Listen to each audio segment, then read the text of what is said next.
In December 2021, Tory Lanez released an 80's themed project titled Alone at Prom. When it was released, it was closely compared to The Weeknd's 2020 album After Hours, for obvious reasons. But just a month later, The Weeknd released his fifth studio album, Don't FM. And with both albums heavily influenced by the 80s sound, many are starting to draw comparisons between the two. In this video, I'll break down who I believe has the best album and why. But before we get into it, consider giving this video a like and let the algorithm know you enjoy content like this. While Tory Lanez has an incredible gift at forming memorable melodies and catchy hooks, when you take a step back to listen to what he's actually saying, it's tough to ignore how shallow and irrational his perspective is.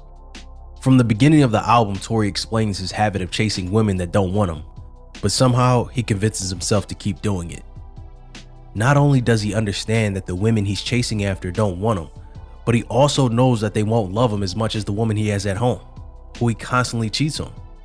In the song Lavender Sunflower, he sings, "What's worse to know, I got a girl at home and my baby loves me more." In 87 Stingray, he sings, "Phone calls to my baby, she knows what be going on. I check in on a late night, Lord knows that I'm wrong for cheating on you in a late night, can't seem to leave alone." All of these situations lead Tory to eventually getting his heart broken, and the album ends with the song laying out his plot for revenge to break the hearts of those who broke his.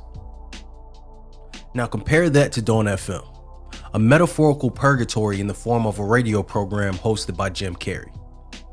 Throughout this album, we hear the journey of The Weeknd go from a careless nihilist that doesn't believe in an afterlife to a self-reflective womanizer who acknowledges the pain he's caused to other people. And to be fair, The Weeknd has songs talking about dealing with women that may not be exclusively interested in him, such as How Do I Make You Love Me, Is There Someone Else, Don't Break My Heart, and I Heard You're Married.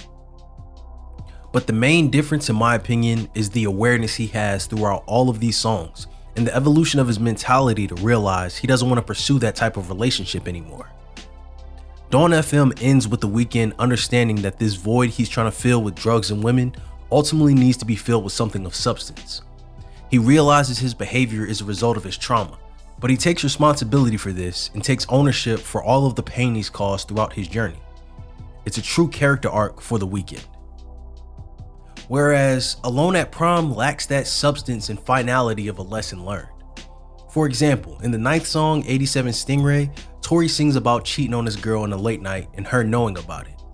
Then in the 10th song, Hurt from Mercury, he sings about it being unfair that his girl left him for someone that he says is better than him after he gave her, quote, all of his love. All for this to end with the 11th song, Last Kiss of Nebuline, where he swears to get his girl back by doing everything he should have done in the first place, only to leave her because he wants to give her the same pain she gave him. Now I can accept this may be a concept album about a high school perspective of love, given the title Alone at Prom, but I honestly can't justify this train of thought. Now there will be many who argue that the production on Tory's project has a more consistent and palatable vibe, and I say you have a good point. The Weeknd's project is borderline weird at times, pushing the boundaries of this 80s synth pop genre.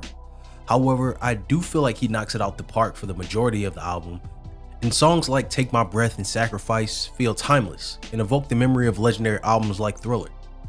And don't get me wrong, Tory has some catchy phrases, hooks, melodies, and overall good songs on the project, but I ask that you listen to what he's saying and let me know if you really think that some of these things are good. Like, what does sexify my heart really mean? What do you mean by that? But overall, music is subjective. I honestly can't tell you what's better or not, but I can tell you when comparing content, one album is significantly more insightful and offers a real perspective about life, while the other album doesn't. In the words of the legend Tupac Shakur, listen to the words. Listen to what people say in their lyrics and tell me if that's real to you. Listen to what they're saying. Don't just bob your head to the beat, peep the game, and listen to what I'm saying and hold us accountable for it. This is why I believe Dawn FM is the superior album, but I want to know what you think. Let me know in the comments if you think Tory had the better album or if you agree with me and side with The Weeknd. As always, I appreciate you for tuning in, and I'll see you next time.